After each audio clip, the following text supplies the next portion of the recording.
Nós vamos, queridos, essa noite, então, dar continuidade à nossa série de exposição bíblica no livro dos Juízes. Hoje nós vamos chegar à nossa 8ª mensagem e vamos ao capítulo 8, continuar vendo sobre a vida de Gideão.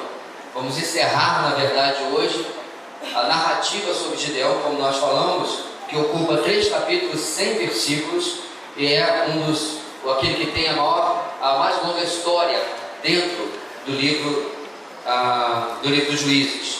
Um homem que tem altos e baixos, e dentre muitas coisas serviu também para a mãe do pastor Gideão escolher o nome dele, né? Não deixa de ser o fato. E assim nós aprendemos várias coisas importantes na vida deste homem nos últimos dias. Mas no livro de Juízo, dos Juízes, como um todo, o que nós temos aprendido, irmãos, é este tema que está projetado ali: o abandono da aliança com Deus diante da ausência de uma liderança piedosa gera repetidas quedas em crescente declínio espiritual. Este é o tema de todo o livro de Juízes. Desde que nós estamos vendo há 8 semanas atrás, Deus tem comprovado passo a passo aquilo que está ali. Este é o objetivo, digamos assim, a mensagem para que Samuel, o autor do livro, escreveu, advertindo a sua geração, 300 anos depois do início do livro dos Juízes, sobre aquilo que eles haviam vivido, para que eles, na geração de Samuel, não vivessem a mesma realidade. Vamos então, irmãos, ler o texto bíblico. Vamos até o versículo 32 do capítulo 8. Juízes 8, de 1 a 32.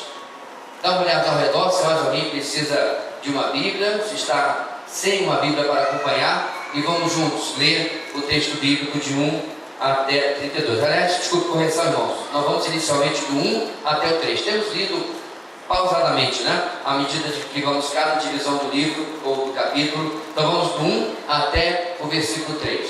Todos juntos? Ok. Diz assim a palavra do Senhor: os efraimitas perguntaram então a Gideão: por que você nos tratou dessa forma? Por que não nos chamou quando foi lutar contra Midian? E o criticaram duramente. Ele, porém, lhes respondeu: que é que eu fiz em comparação com vocês? O resto das uvas de Efraim não são melhores do que toda a colheita de Abiezer? Deus entregou os líderes midianitas, Oreb e Zeeb, nas mãos de vocês. O que pude fazer não se compara com o que vocês fizeram. Diante disso, acalmou-se a indignação deles contra Gideão. Irmãos, na palavra de Deus de hoje, no capítulo 8 que nós vamos examinar, a grande ideia que queremos explorar e que você saia daqui com ela bem fixada na sua mente é a seguinte: diante de tudo o que Deus faz, lembrando dos capítulos 6 e 7, especialmente na vida de Gideão, diante de tudo o que Deus faz, precisamos tomar cuidado em como terminaremos nossa carreira. Diante de tudo o que Deus faz, precisamos tomar cuidado em como terminaremos nossa carreira. Eu poderia trocar, meus irmãos, por uma frase que eu já repeti várias vezes aqui na igreja: mais importante do que começar bem é terminar bem. E nós vamos ver, meus irmãos, que Gideão falha miseravelmente neste objetivo.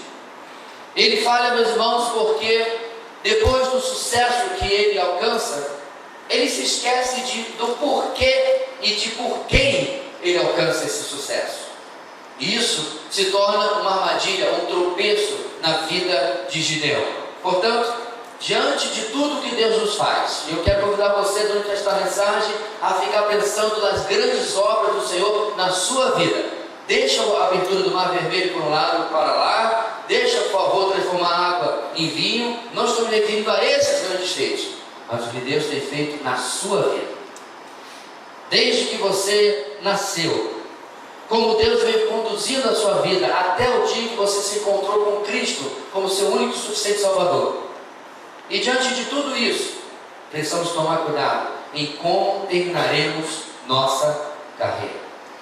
Primeiro ponto de hoje, irmãos, dos 3 versículos que nós lemos, é o seguinte: diante do que Deus nos faz, precisamos ser humildes. Diante do que Deus nos faz, precisamos ser humildes. Queridos, depois do retumbante sucesso, da retumbante vitória, surge algo inesperado no caminho de Gideão: murmuração e reclamação, críticas da parte dos efraimitas, ou seja, da tribo de Efraim. Eles reclamam, irmãos, por não terem sido incluídos no chamado inicial para a batalha contra Gideão. Você lembra? Gideão começa a batalha com 32.000 e Deus vira para ele e diz: você tem gente demais, pede para ir para casa aqueles que estão com medo, pede para sair. E 22.000 vão embora. Mas dá para entender, irmãos, do outro lado tinha 135.000 midianitas com camelos, né? Estavam camelados, e assim eles estavam com medo desse exército. Fica com 10.000. Só que Deus faz uma outra prova. Essa prova foi objeto até de controvérsia durante a semana. Ele pede que desçam a água e bebam, e ali ele manda para casa 9.700. A controvérsia aconteceu, meus irmãos, porque diferentes traduções dão diferentes entendimentos sobre o texto. Eu tive, obviamente, que ler todas elas e pesquisar a opinião de alguns, e tive que tomar uma decisão. E eu entendi que, junto com diversas outras pessoas, que aqueles que ficaram eram os menos capacitados, aqueles que tinham descido até a água e tomado em lugar de ficar na posição de possível vigilância. Mas de uma forma ou de outra, isso nem é um ponto central. O ponto central é que Deus separou 300 contra 135.000, 1 para 450. Tá bom, não tá? Ah, não. Mas eles confiaram em Deus. E diante, meus irmãos, dessa retumbante vitória, eles reclamaram porque não tinham sido incluídos no começo. É virtualmente, irmãos, claro, impossível agradar todo mundo. O Gideão está experimentando isso. É até impossível agradar mesmo quando você faz a coisa certa.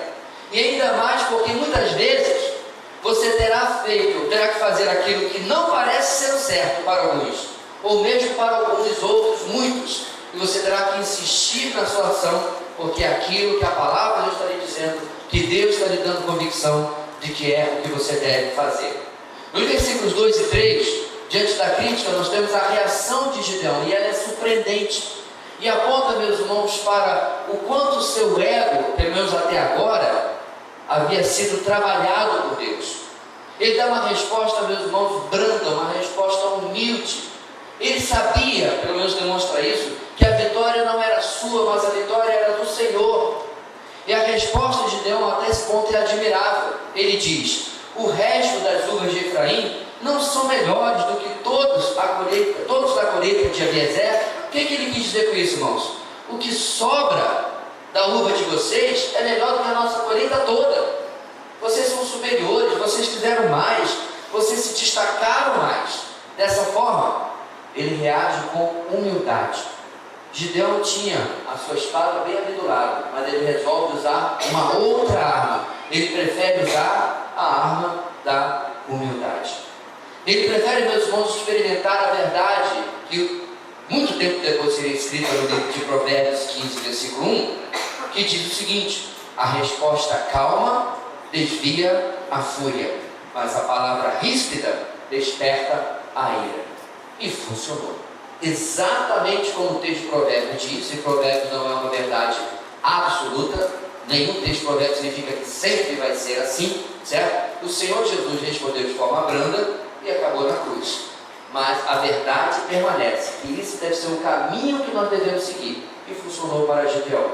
Ele respondeu com humildade, respondeu com brandura, ele colocou os homens de Efraim lá para cima. Qual foi o resultado? Versículo 3. Diante disso, acalmou-se a indignação deles contra Gideão. Mas, meus irmãos, da onde vem a humildade que está presente no texto? Da percepção daquilo que Deus havia feito no meio deles. O ponto aqui, meus irmãos, é que quanto mais eu paro para meditar nas obras de Deus na minha vida, isso vai me tornando, ou deveria me tornar, cada vez mais humilde. Eu começo a enumerar as bênçãos de Deus. Eu começo a enumerar o que Deus fez e faz na minha vida. Eu começo a perceber, meus irmãos, que se não fosse o Senhor, como diz o salmista, não, o salmista diz: se não fosse o Senhor, eles nos teriam engolido. Se não fosse o Senhor, eu não teria feito isso ou aquilo. Se não fosse o Senhor, isso não teria dado certo. Então essa perspectiva, meus irmãos, que não são as minhas mãos que estão realizando. E que mesmo que eu tenha um papel, por exemplo, Gideão teve um papel. Foi ele que dividiu os homens em 3 pelotões de 100. Foi ele que deu as instruções para os homens. Foi ele a quem Deus disse o que deveria fazer. Gideão teve o seu papel. Porque, meus irmãos, de uma maneira muito interessante, Deus usa ferramentas humanas, a mim e a você, Gideão. Deus usa pessoas de carne e osso para realizar os seus propósitos. Então nós precisamos, irmãos, fazer aqui uma separação entre aquilo que é o reconhecimento da ferramenta e a verdadeira admiração, devoção que só pertence ao nosso Deus. 2 aplicações, irmãos, que eu gostaria de dar diante desse primeiro ponto e dos versículos 1 até o versículo 3. Primeiro, reações negativas, murmuração, reclamação, crítica são esperadas na nossa vida. Na verdade, meus irmãos, essas situações só nos surpreendem porque nós cometemos o grave erro de esperar o contrário, isto é, que todos gostem de nós, que todos gostem de tudo que nós dizemos, fazemos, sugerimos. Nos decepcionamos com a atitude negativa do outro, porque nós partimos do pressuposto que a atitude dele deveria ser de palmas, muito bem, de admiração para com tudo aquilo que nós fazemos. Agora, mude a sua perspectiva. Se nós, meus irmãos, estivermos sempre esperando aquilo que é mais típico da natureza humana, que é a crítica, que é a insatisfação, eu nunca serei surpreendido com qualquer reação que qualquer pessoa tiver com qualquer coisa que eu disser, ou fizer, ou pensar. Bem, pensar não pode ler o pensamento. Entendeu? Gideão, meus irmãos, estava trabalhado, o seu ego até esse ponto não era um problema. O grande problema, meus irmãos, a crítica funciona quando o meu ego está no caminho. A crítica funciona quando o meu eu atrapalha. Quando ele está interrompendo aquilo que eu deveria estar percebendo da realidade. Eu estou percebendo algo totalmente diferente. Uma segunda coisa.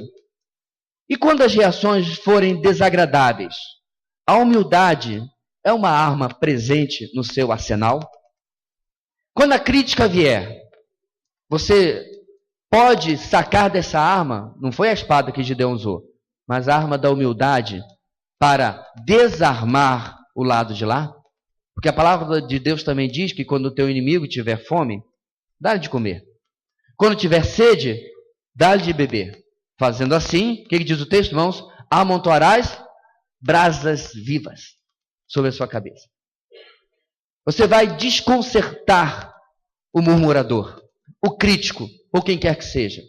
Agora perceba, se de lá vem murmuração crítica e você rebate da mesma maneira, você reage em vez de agir, o que mais você faz é escalonar a coisa, é aumentar a coisa. E é o que aconteceria aqui. Se Gideão levantasse a sua voz, desembaiasse a sua espada e dissesse: você sabe com quem você está falando? Você sabe o que eu acabei de fazer? Vai lá e faz igual. Ou qualquer uma das opções. O resto do capítulo seria completamente diferente. E provavelmente uma pequena guerra civil iria irromper em Israel. Iam se livrar de um problema e estariam com outro. Assim, meus irmãos, quando nós olhamos para tudo aquilo que Deus faz na nossa vida, como nós em absoluto merecemos tudo isso.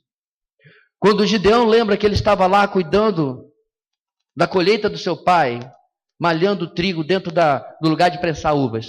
E Deus fez tudo aquilo que nós vimos no capítulo 6, no capítulo 7, na vida dele. Pelo menos até agora. Isso traz a ele uma postura de humildade, diante mesmo dos opositores, das críticas e tudo mais. Nosso texto vai continuar. Agora nós vamos, irmãos, do versículo 4, onde nós paramos, até o versículo 21. Nós vamos ver agora, meus irmãos, que a narrativa vai trazer uma mudança, especialmente da parte de Gideão. Vamos juntos, irmãos, versículo 4 em diante? Gideão e seus 300 homens, já exaustos, continuaram a perseguição. Chegaram ao Jordão e o atravessaram. Em Sucote, disse ele aos homens dali: peço a vocês um pouco de pão para as minhas tropas. Os homens estão cansados, e eu ainda estou perseguindo os reis de Midian, Zeba e Zalmuna. Os líderes de Sucote, porém, disseram: ainda não estão em seu poder Zeba e Zalmuna? Por que deveríamos dar pão às suas tropas? É assim, replicou Gideão: quando o Senhor entregar Zeba e Zalmuna em minhas mãos, rasgarei a carne de vocês com espinhos e espinheiros do deserto. Dali subiu a Peniel e fez o mesmo pedido aos homens de Peniel, mas eles responderam como os de Sucote. Aos homens de Peniel ele disse: quando eu voltar triunfante, destruirei esta fortaleza. Ora, Zeba e Zalmuna estavam em Carcor, e com eles cerca de 15.000 homens.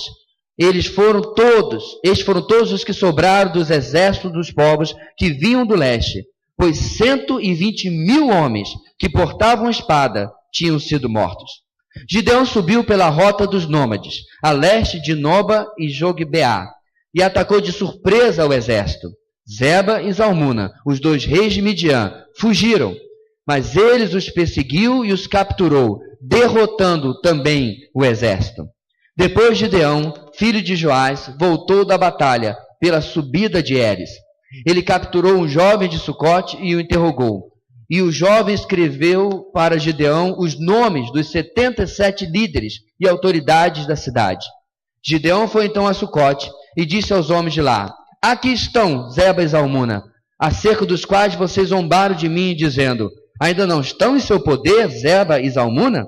Por que deveríamos dar pão aos seus homens exaustos? Gideão prendeu os líderes da cidade de Sucote, castigando-os com espinhos e espinheiros do deserto. Depois derrubou a fortaleza de Peniel e matou os homens daquela cidade. Então perguntou a Zeba e a Zalmuna: como eram os homens que vocês mataram em Tabor? Eram como você, responderam. Cada um tinha o porte de um príncipe. Gideão prosseguiu: aqueles homens eram meus irmãos, filhos de minha própria mãe. Juro pelo nome do Senhor que, se vocês tivessem poupado a vida deles, eu não mataria vocês. E Gideão voltou-se para Jéter, seu filho mais velho, e lhe disse: mate-os. Jéter, porém, teve medo e não desembaiou a espada, pois era muito jovem. Mas Zeba e Zalmuna disseram: venha, mate-nos você mesmo. Isso exige coragem de homem. Então Gideão avançou e os matou, e tirou os enfeites do pescoço dos camelos deles.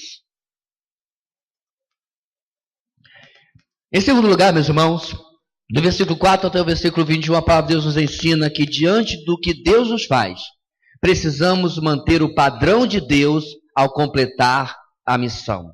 Diante do que Deus nos faz, precisamos manter o padrão de Deus, o jeito de Deus ao completar a missão. O texto começa, meus irmãos, no versículo 4, já deixando claro que as únicas personagens são Gideão e seus 300 homens. Mesmo aqueles homens de Efraim que ele havia conversado antes, não os acompanha. Ele continua sua campanha sozinho com aqueles que haviam sobrado. Então, meus irmãos, a guerra não havia ainda terminado, pelo menos para Gideão. Gideão entendia que precisava seguir em frente para eliminar qualquer possibilidade de um levante, de uma recuperação por parte de Midian. Oreb e Zeeb eram antes alguns tipos de comandantes que já haviam sido mortos, mas agora eles estavam atrás de Zeba e Zalmuna, os reis de Midian. Então eles cruzam para o lado leste do Jordão, o lado oposto aonde está a maior parte de Israel.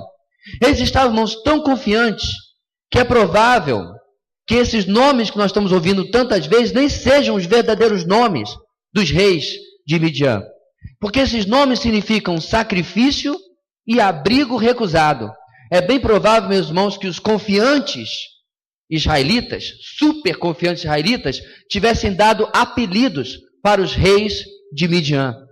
E os chamavam dessa maneira, mostrando que não tinham nenhuma dúvida de que eles seriam capturados, seriam sacrificados e não encontrariam abrigo. Porém, é preciso observar, meus irmãos, que não havia nenhuma ordem da parte do Senhor de que eles continuassem adiante apenas com 300 homens. Quando eu li a primeira vez, meus irmãos, o capítulo 8, o que eu fiquei pensando foi na perseverança de Gideão. Depois eu fiquei pensando na confiança restabelecida de Gideão. Como este homem teve a sua fé e a sua coragem que ele não tinha antes. Mas depois, meus irmãos, eu comecei a avaliar as ações dele. Depois eu comecei a também ver as opiniões de algumas pessoas e comecei a perceber que a visão do capítulo precisa ser vista de outra maneira. Até agora, até onde nós estamos, na semana passada, Gideão havia agido única e exclusivamente porque Deus o havia ordenado. Ele havia agido desta maneira porque Deus havia o impulsionado. Era Deus que havia dito que ele iria com 300, porque diz o texto que ele havia dado os midianitas às mãos de Gideão naquela circunstância. Mas nós vemos, meus irmãos, que Gideão começa a agir à parte de Deus. Ele começa a agir pelo seu próprio impulso. Ele começa a agir porque ele mesmo quer fazer aquilo que ele havia começado. É uma importância grande, meus irmãos, nós vemos que há um silêncio completamente ensurdecedor da parte de Deus. O Deus que havia interagido com Gideão 3 vezes, 2 vezes no capítulo 6, 1 vez no capítulo 7, e o Deus que era determinante em cada ação de Gideão até agora, no momento está calado. Não participa, não fala nada, porque há de Gideão uma independência para com Deus. Gideão está quebrando o padrão que Deus havia estabelecido para ele. Eu acho isso muito interessante, meus irmãos, porque não é a primeira vez que nós vemos isso, especialmente no Antigo Testamento. Davi, por exemplo, era um exemplo de que toda vez que ele ia à guerra, a primeira coisa que ele fazia era consultar o Senhor. Ele parava, construía um altar e buscava a Deus. Senhor, devemos ir contra os moabitas? Senhor, devemos ir contra os amalequitas? Devemos ir contra... E Deus respondia placidamente, vá, já entreguei na sua mão. Quando passa mais adiante, meus irmãos, a vida de Davi, ele começa a ter uma confiança errada. Ele começa a ser autossuficiente também. E nós sabemos que um dos efeitos da sua autossuficiência é exatamente o episódio com Batseba. O capítulo começa assim: no tempo em que os reis estavam na guerra. Cadê Davi? Decidiu tirar um sabático. Decidiu tirar uma folga. E lá estava no palácio, experimentando o ditado que não existia na época, mas existe hoje: mente vazia, oficina de Satanás. Sem gastar o tempo fazendo aquilo que ele, como rei, deveria fazer. E aí nós sabemos o resto da história e tudo aquilo que acontece. O nosso Deus, meus irmãos, tinha também para Gideão um padrão de comportamento. E ele não estava seguindo isso. Gideão, que repetidamente precisava de tranquilidade e que lidou com críticas de maneira graciosa, não existe mais. Em seu lugar aparece um novo e piorado Gideão, aquele que implacavelmente vinga-se de todos que ficam no seu caminho. De fato, as únicas referências que aparecem a Deus nesse capítulo chegam na forma de declarações formais, quase como que hipócritas da parte do próprio Gideão. Ele chega ao ponto, meus irmãos, que quando vai em Peniel, como nós vimos, ele destrói tudo e até os homens, diferente até do que ele havia ameaçado. No versículo 5 e 7, recapitulando a história, eles chegam cansados a Sucote, um território que deveria pertencer à tribo de Gade, segundo Josué 13, 27. Mas é bem possível que ele talvez estivesse em mãos estrangeiras. Ou seja, de um lado, Gideão está lidando com compatriotas. Por outro, ele pode estar lidando com pessoas de fora, mas de uma maneira ou de outra. A reação dele é exagerada. Ele jura retribuição. E a reação, meus irmãos, das pessoas de Sucote é compreensível. Porque eles não podiam apoiar Gideão de maneira completa, porque eles não sabiam se Midian ia se levantar. E se eles soubessem que eles tinham apoiado os exércitos de Israel, Midian viria e destruiria de qualquer maneira. Então esses homens de Sucote, esses homens de Peniel, estão em apuros, porque eles não sabem, na verdade, o que decidir. Mas Gideão não aceita. Mais adiante, ele também não aceita aquilo que acontece em Peniel. Você lembra de que é Peniel? É o lugar onde Jacó havia lutado com o anjo. A palavra Peniel significa a face de Deus. E mesmo no lugar, meus irmãos, com tanto significado, mesmo no lugar com tanta espiritualidade para o povo de Israel, Gideão não está nem aí. Aos homens de Sucote, Gideão havia dito: quando o Senhor me entregar Zeba e Zalmuna. Mas aos homens de Peniel, o que ele diz? Quando eu voltar triunfante. Reparou? Como apenas de um encontro para o outro, a postura de Gideão já mudou. Ele está, meus irmãos, exemplificando na sua vida o tema de Juízes. Ciclos de espiral descendente. Ele está cumprindo, meus irmãos, na sua vida, a última parte do nosso tema de Juízes. Repetidas quedas em crescente declínio espiritual. Em outras palavras, em bom português, ele está indo de mal a pior. Quando eu voltar triunfante? Quando nós combinamos, irmãos, as duas declarações, percebemos que Deus havia realmente mudado um pouco Gideão e a sua insegurança e a sua coragem, como nós vimos no capítulo 7. Porém, agora, ele cansado, exausto, faminto, ele já apresenta um retorno à autoconfiança, à confiança em si mesmo. Ele já apresenta, meus irmãos, essa mesma confiança que havia feito ele antes desconfiar do próprio Deus e pedir provas a ele. E ele volta atrás naquilo que Deus havia trabalhado na sua vida. Meus irmãos, é necessário que nossas ações condigam com aquilo que nós dizemos crer. Caso contrário, é um discurso vazio. Gideão falava coisas como o Senhor fará, o Senhor me fez, o Senhor dará vitória, mas as suas ações estavam de forma contrária. É interessante que o versículo 10, eu citei na semana passada, é onde nós descobrimos o tamanho do exército dos midianitas. 15 mil estavam vivos, mas 120 haviam caído diante de Gideão, como o Senhor prometera. Mas qual é o detalhe, meus irmãos? Como que esses 120 mil caíram diante de Gideão? Lembra do texto? Eles atacaram uns aos outros. Quando Gideão e os seus 300 tocaram as trombetas, o acampamento começou a voltar um contra o outro. Lembra que eu falei? Não sei, alguém xingou a mãe do outro, alguém falou alguma coisa, talvez eles estavam bêbados, alcoolizados. O texto não diz, mas o fato é que a maior parte desse exército, Gideão não pode nem dizer, foi graças à minha espada. Ele não pode dizer isso. Foi algo sobrenatural que Deus havia feito, e agora Gideão começa a não perceber que isso havia acontecido daquela maneira.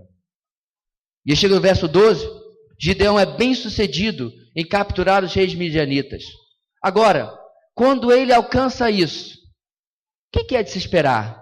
Satisfação, gratidão, adoração, exaltação do nome do Senhor, mas nada disso acontece. Por quê? Porque nos versos 13 a 17, nós já temos Gideão cumprindo aquilo que havia prometido. Quando ele capturou, meus irmãos, os reis de Gideão, em vez de pensar no Senhor, na vitória que Deus lhe havia dado, ele pensava o quê? Agora eu vou mostrar para o pessoal de Sucote e de Peniel. Seu coração está no lugar errado. Seu coração não deseja mais agradar a Deus, servir a Deus, cumprir a missão que Deus havia dado. Seu coração só quer mostrar àqueles que o criticaram. Sabe por quê, meus irmãos? E aqui vai um pouquinho de análise da própria pessoa de Gideão. Você se lembra lá no capítulo 6, quando ele destrói o ídolo de Baal? A primeira coisa que acontece no caminho de Gideão é exatamente o quê? Crítica e oposição. Aqueles que adoravam Baal, de manhã cedo viram Baal destruído e o poste de Azerá também. Quem fez isso? Investigaram, descobriram que era Gideão. Deram até o nome a ele, Jerubaal. E desde o começo, meus irmãos, ele vem lidando com oposições. E aí agora no começo do capítulo, de novo oposições. E agora em Sucote e em Peniel, oposições. Deixa eu dizer uma coisa para você, meu querido. Não quer receber crítica, oposição, reclamação? Trabalha com coisas. Nenhum dos computadores que eu consertei em 20 anos nessa profissão chegou para mim e reclamou do meu serviço. Já aconteceu contigo, irmão Alexandre? Não, né? Ele obedece aquilo que eu mandar ele fazer. E quando ele me aborrece queimando alguma coisa, simplesmente joga um lixo e pega uma peça nova. É uma coisa, ele não discute conosco, pelo menos por enquanto. A inteligência artificial está crescendo a cada dia. A chegar um dia que você vai estar consertando alguma coisa, vira Alexandre, ei, o que você está fazendo aí? Mas por enquanto ainda não acontece. Mas com gente não é assim. E parte, meus irmãos, do padrão de Deus para cumprir a missão é como eu e você vamos lidar com as críticas das pessoas. Como eu e você vamos lidar com a desconfiança dos Sucotes e Peniéis ao nosso redor. Se nós vamos confiar no Senhor ou vamos tomar a retribuição, a vingança das nossas próprias mãos. Será que alguém que duvidou que você conseguiria fazer alguma coisa, o que quer que seja, você só aguardou, só esperou para depois dizer, ei, olha lá, fiz, ó. Olha aí, Zeba e Zalmuna. Agora vocês vão ver o que eu vou fazer. É verdade, irmãos, nós não somos tão dramáticos assim. Nós não somos tão teatrais assim. Mas muitas vezes é aquilo que está acontecendo, ó, aqui dentro. Dentro do meu coração. Eu vou mostrar. Ele vai ver, ela vai ver, eles vão ver, sei lá quem vai ver. Eu vou mostrar o que eu vou conseguir fazer. Eu vou mostrar até onde eu vou chegar. E nós nos esquecemos, eu me esqueço, você se esquece, de que só chegamos aqui porque quem estava por trás do toque da trombeta e dos inimigos se voltando um contra o outro era o Senhor.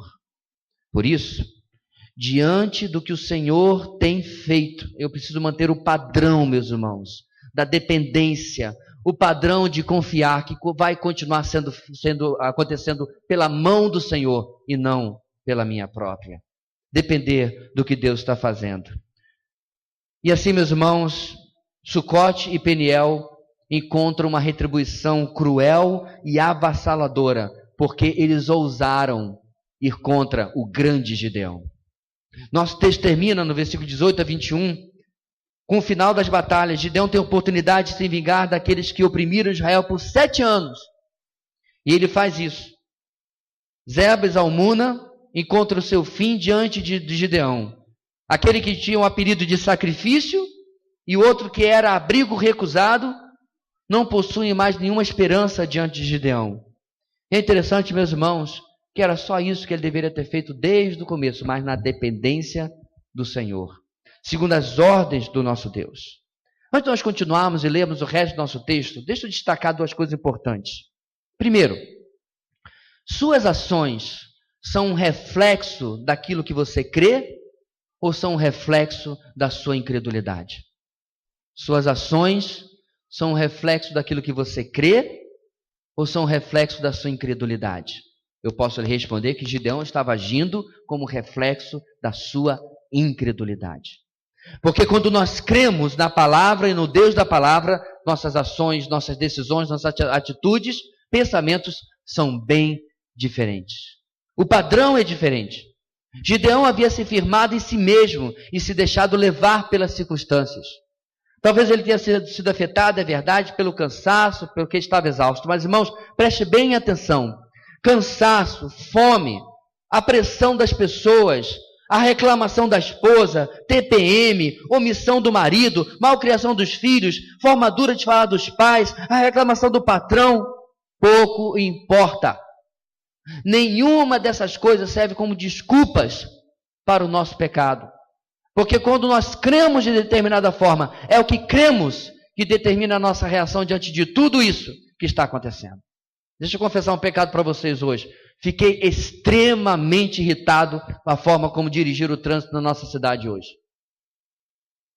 Vi o tempo passar, não conseguia encontrar o lugar onde tinha que buscar o meu filho. Ainda tinha que ir em casa, estava de bermuda e camiseta. E cada vez que eu virava, dava de cara com um cone, a vontade que eu tinha de atropelar o desgraçado do cone.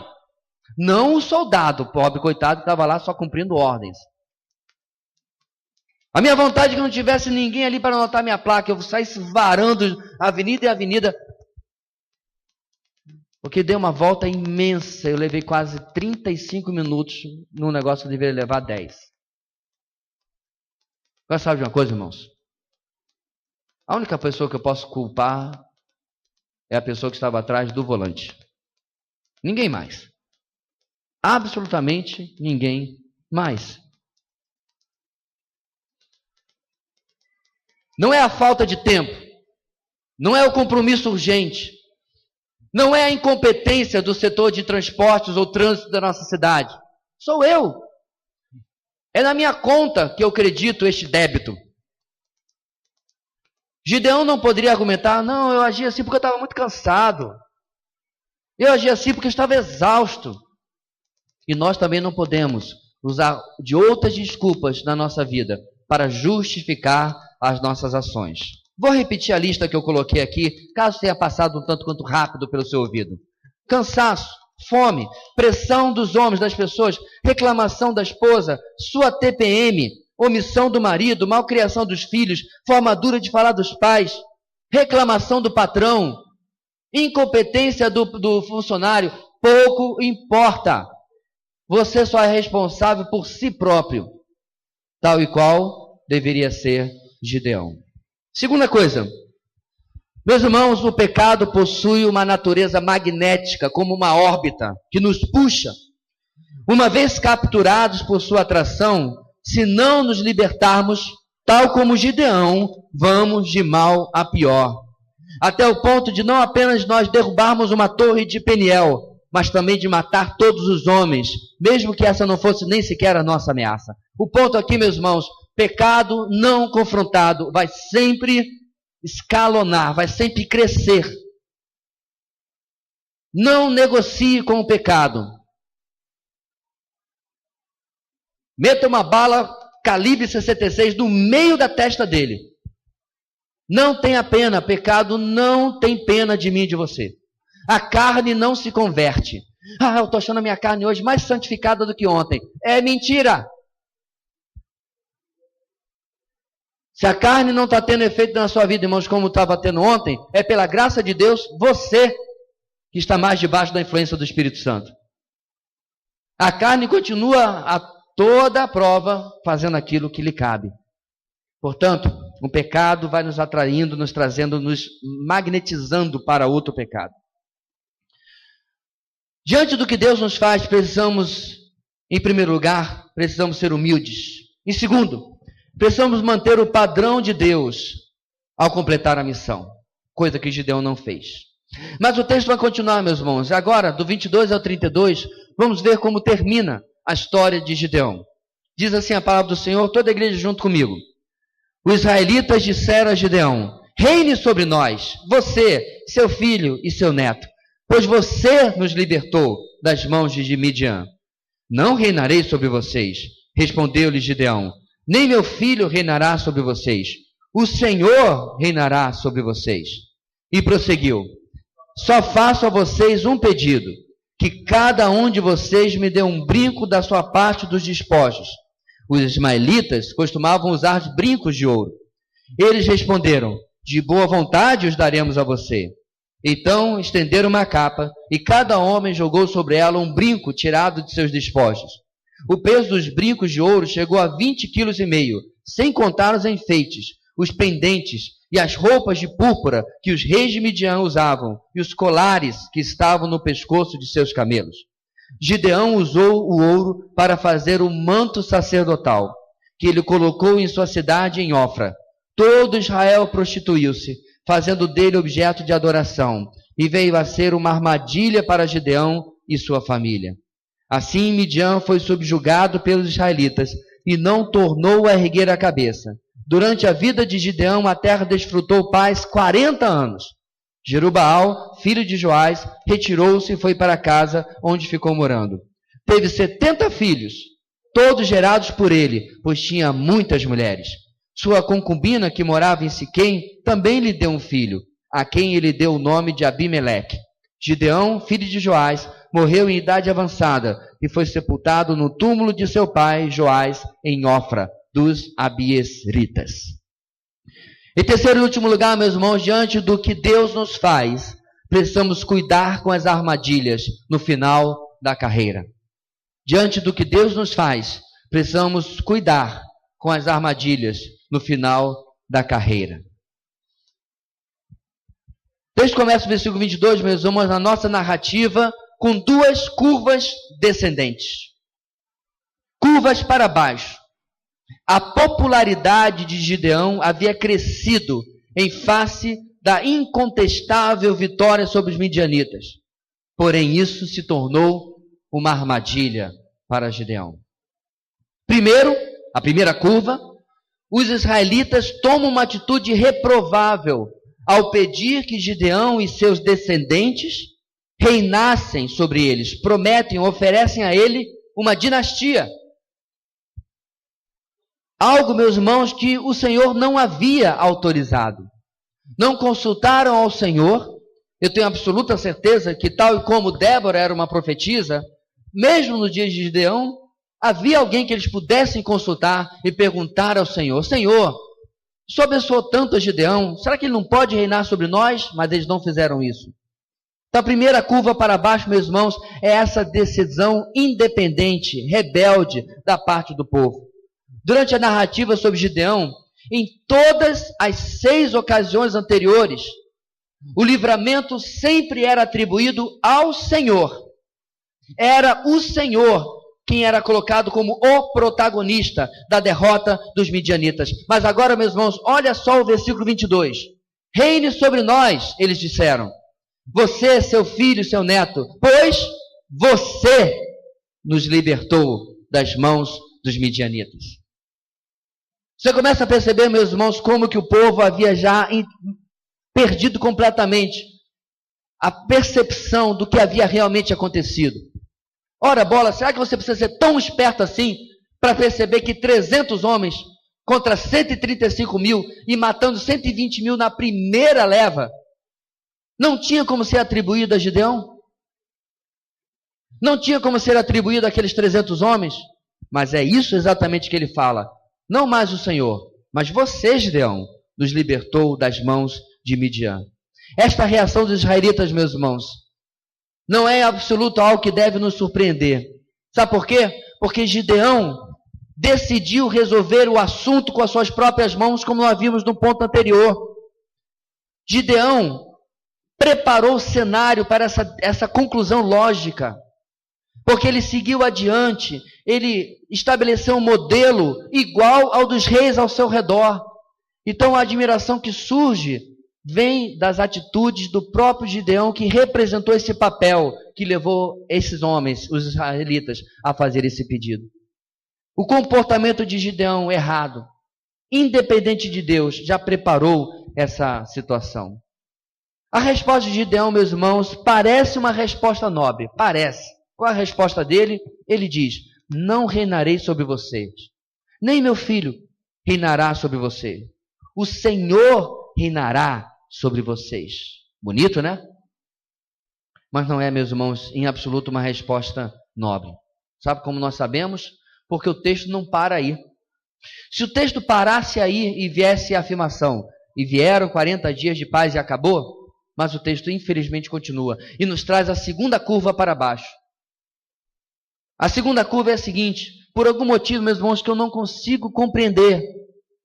Logo depois de dizer, o Senhor reinará sobre vocês, Gideão pede que eles deem brincos de ouro, retirados dos despojos de guerra. Lá diz, inclusive, que esses brincos viriam dos ismaelitas, porque eles viviam junto com os midianitas. E cada um pega lá e coloca os brincos e coloca outras coisas, e você começa a perceber ou perguntar, o que ele vai fazer com isso? Sabe o que eu lembrei, meus irmãos? Não sei se você está pensando a mesma coisa. Lá no deserto, quem é que fez algo semelhante? Quem? Arão. Não sabemos o que é feito desse Moisés. Toma a frente, Arão. Faz para nós um Deus que nos tirou do Egito. Eles pegam lá os pendentes, né, os brincos, etc., dos israelitas. Segundo ele jogou no fogo e saiu esse bezerro. Vou tentar fazer isso um dia desse, não com ouro, é claro que eu não tenho, mas de repente vou jogar uma argila assim, ver se sai alguma coisa, que não seja uma ameba.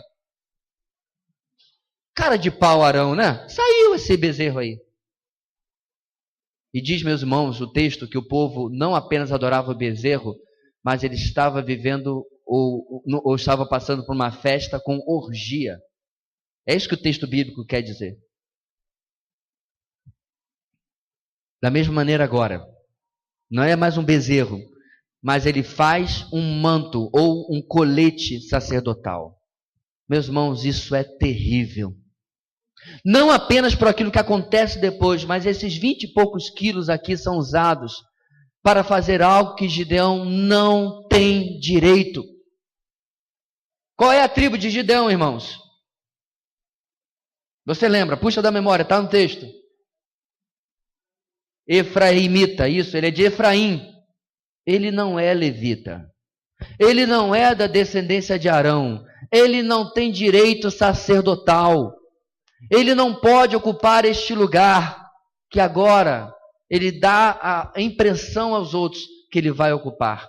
Mas pior ainda mais, meus irmãos, porque ele pega aquele colete, leva para a sua cidade, para Ofra, e se torna um lugar de romaria, um lugar de adoração, um lugar de idolatria. Qual é o termo, irmãos, que a palavra de Deus coloca aí? Israel prostituiu-se, abandonou o Senhor e se voltou para mais um ídolo. Trocou Baal por outro ídolo. E agora, meus irmãos, está mais uma vez caindo e caindo e caindo. Muito pior, meus irmãos, é o papel que Gideão tem em tudo isso. Com esse manto agora ele se coloca como o oráculo de Deus, ou seja, a voz de Deus para o povo. O texto termina nos versículos 28 a 32, falando do finalzinho da vida dele. O que ele disse? Que ele não ia reinar? Foi isso? Meus irmãos, o declínio espiritual de Gideão é tão ruim que ele é dissimulado. Ele é sonso. Ele é aquele que faz, mas diz que não está fazendo. É aquele que está dizendo que vai fazer uma coisa, o Senhor reinará. Mas o que ele faz? Olha só. Nosso texto termina então falando sobre a vida de Gideão, que foi uma vida longa. Ele teve muitos filhos. O texto diz 70 filhos. Por quê? Porque o texto diz que ele tinha muitas mulheres. Meus irmãos, não era típico de um homem comum ter muitas mulheres. Na verdade, não era bom nem ter mais de uma, mas havia o caso de ter pelo menos duas. Vários homens tiveram assim. Porém, quem que tinha muitas mulheres? Reis.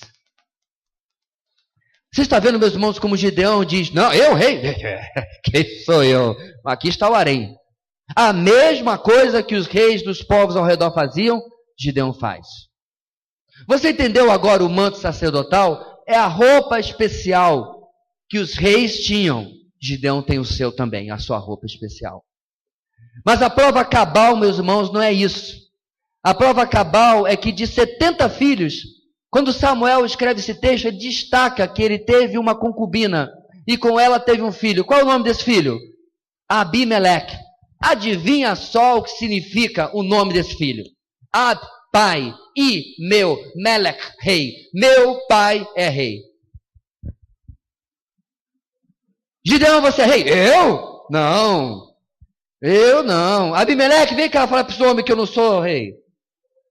É muita cara de pau.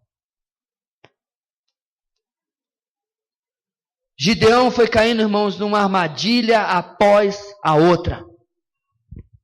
O que eu acho mais incrível, meus irmãos, que mesmo com tudo isso, Deus manteve seu propósito de libertar Israel através deste homem. E o texto nos encerra dizendo que mesmo com tudo isso, Israel experimentou 40 anos de paz. Pastor, eu leio o Antigo Testamento e não consigo enxergar a graça de Deus. Leia de novo, porque você não está lendo direito. Porque esse povo, meus irmãos, não está adorando Baal agora, é verdade. Mas está adorando um pedaço de pano feito de ouro, fios de ouro, eu acredito. Idolatria da mesma maneira. Diante do que Deus nos faz, precisamos cuidar com as armadilhas no final da nossa carreira. E eu pergunto, meu irmão, você sabe separar o reconhecimento limitado do valor das pessoas de uma admiração ilimitada pelo Senhor nosso Deus? Cada um de nós tem sido abençoado por inúmeras pessoas. Alguém disse uma vez que se eu tenho a altura que eu tenho, não está se referindo à altura física, mas às realizações que tenho porventura feito, se eu tenho a altura que eu tenho, só tenho porque eu estou apoiado no ombro de gigantes. E eu posso dizer aos irmãos que eu tenho uma lista de pessoas maravilhosas na minha história.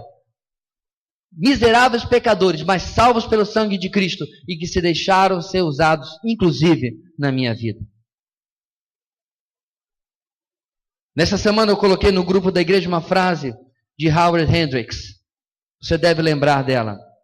Nesta frase, meus irmãos, de Hendricks, ele fala algo muito pertinente àquilo que nós ouvimos aqui nessa mensagem. Howard Hendricks diz o seguinte: meu maior medo não é fracassar, mas de ser bem-sucedido fazendo a coisa errada. Mas você sabe o que é mais marcante, meus irmãos? Howard Hendricks foi professor dos meus professores. É mais um gigante que eu nunca vi pessoalmente, só li os livros, mas recebi a influência. Seus ensinos, qual é o nome daquele livro? As 7 Leis do Ensino. O seu livro, As 7 Leis do Ensino, já disse. Encontrou um livro de Howard Hendricks, compre quantos, irmãos? 2. Um para você, outro para mim. Não precisa nem perguntar a indicação. Este livro, meus irmãos, eu vi sendo vivido pelos meus professores. Essa é a parte da limitada admiração, reconhecimento do valor das pessoas. Gideão era, meus irmãos, sim, digno disso. Há espaço na narrativa para um tapinha nas costas. Muito bem, Gideão. Davi era extremamente admirado. Os homens eram capazes de dar literalmente a vida por Davi. Quando Davi está, meus irmãos, no lugar, ainda fugindo de Saul, ele apenas suspira: ah, quem me dera beber da água, tal. Ele nem termina a frase. E seus valentes saem galopando, passam no meio de um acampamento inimigo e vão à fonte que ele havia dito para pegar a água para ele. Quando retornam para Davi, Davi faz algo estranho, mas é compreendido na cultura judaica da época, na cultura da lei mosaica. Ele pega aquela água que trouxeram e derrama diante do Senhor. Ele faz um sacrifício, uma libação, em reconhecimento ao que aqueles homens haviam feito. No final da vida de Davi, numa determinada batalha, ele quase morre. Lembra desse texto? Seus soldados ficam assustados e digam: olha, você não vai vir mais à guerra conosco. Ele já está coroa, já está velho. Ele não consegue mais ser o grande Davi das batalhas. Diz: você não vai vir mais conosco para que não se apague a lâmpada de Israel. Mesmo isso, é incrível como esse homem era um cara que agregava, que atraía, que motivava. Mas também é o camarada de Batseba. Também é o camarada do recenseamento. É uma admiração limitada. Mas aonde que Israel falha? Aonde que Gideão falha, meus irmãos? Na adoração ilimitada ao nosso Deus. Os homens que estão construindo a história da igreja já viveram, morreram, vão nascer e vão morrer no futuro. Mas o Senhor da igreja, que está fazendo tudo isso, merece a nossa admiração, a nossa adoração, como também merecia e deveria ter recebido da parte de Israel. Para terminar, meus irmãos, você sabe reconhecer as armadilhas da sua carreira cristã?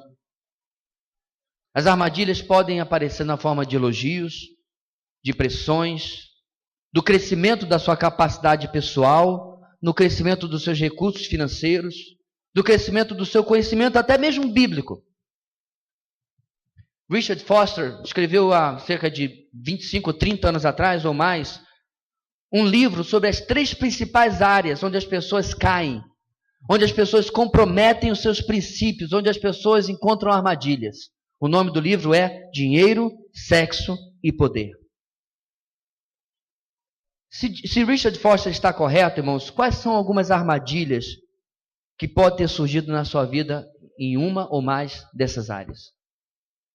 Dinheiro, sexo e poder. Se você passar incólume, se você passar não atingido em qualquer ou em todas essas áreas, melhor dizendo, glorifique a Deus. Por outro lado, toda vigilância é pouca.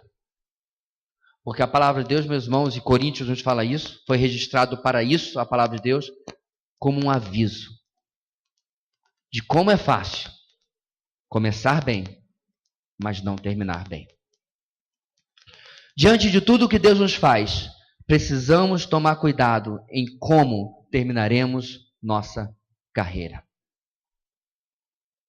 15 anos, meus irmãos, são os primeiros 15 anos apenas da nossa igreja. Como você estará nos próximos 15 anos? Como você estará no nosso jubileu de ouro? 50 anos. Alguns, bem, nem estaremos mais aqui, provavelmente. Como você estará até o final da sua carreira? Talvez você esteja naquela parte da nossa congregação que se converteu há 1 ano, 2 anos, 3 anos atrás. Há muita coisa pela frente. Mas o que importa, meus irmãos, do que está pela frente é o que nós plantamos hoje.